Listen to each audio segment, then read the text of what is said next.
Welcome back. You're watching HLN now. Michael Anos. Good to see you. And we love our doggies, don't we? So we have the great Victoria Stillwell with us, author of the book, Train Your Dog Positively. She's a great dog trainer. And with Victoria is Angelina, or Lena as we like to call her. That's our producer, Hannah's dog. Such a sweet doggie. And again, our tipping point today is it's hot. We got probably at least a good month and a half of the hot weather. Whether or not to shave your dogs, our tipping point. So coming in late here to the day, so are some of our viewers. Do you shave and give them the shortcut or not to keep them comfortable in the heat? It really depends on the breed. If you've got a double-coated breed like a German Shepherd or a Golden Retriever or a Husky, don't shave them because they have a double coat, and that coat protects them from the cool and protects them from the heat as well. Okay. So I wouldn't do that. If you want to trim it and regular brushing, fine. Got it. For a breed like Angelina, yes, she has been shaved, and actually she feels better after she's been shaved. Some dogs, you'll see them more energetic, they just feel better. So again, I think, first of all, consult your veterinarian, and then go to a groomer. Don't do it yourself. Lena's such a sweetie here. We're taking your calls, by the way. 1-877-TEL-HLN is the number. Facebook questions as well, so we'll lean on Victoria's expertise. And let's go to the phones. Wesley's with us in Florida. Wesley, what's your doggy question here? Yeah, how you doing, Victoria? I have Doberman, all right? I've always had Warlocks. I have a new one. I believe it's a new breed, a Lizzie Lock. Well, this dog will not let me sleep. I mean, she will wake you up all hours of the night when she sees you sleeping, even during the afternoon. I could be laying in the bed, and she will come up and she will hit me with her head. She's 2 years old. And I've tried everything, walking her, running her. She just will not let us sleep. Okay. What do you do about that? So it sounds like her sleep and awake patterns are a little mixed up.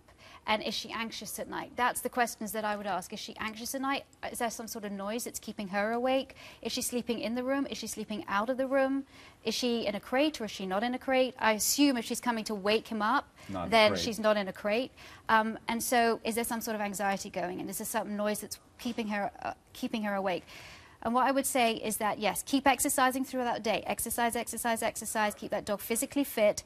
Feed the right kind of food, but feed slightly earlier in the day, maybe around 5 o'clock.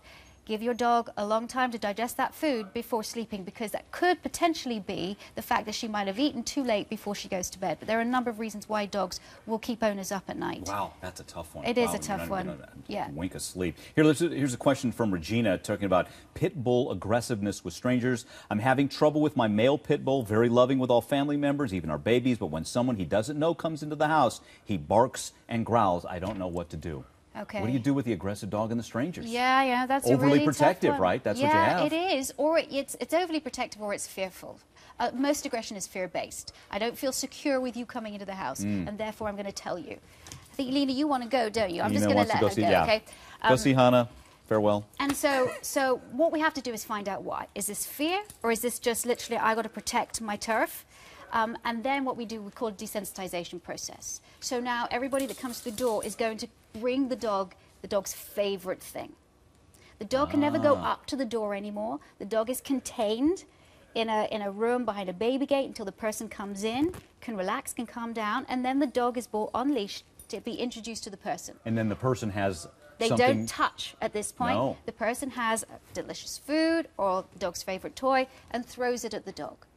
And then the dog it's not even a begins hand to feed? Not yet. No. Not yet. So we take pressure off the dog. So you don't have that, because it's really difficult, I think, for people to not go too fast because they want their dogs to be loving and greeting everybody that comes through the door, but that's not realistic. Give the dog time, take pressure off, and most of all, be safe. That's such good advice, whether it's the pit bull or any dog that just has that fear-based aggression. It's not cute and overly protective. We've got to deal with it. Always good seeing you. Hannah, you as well. Lena, love it.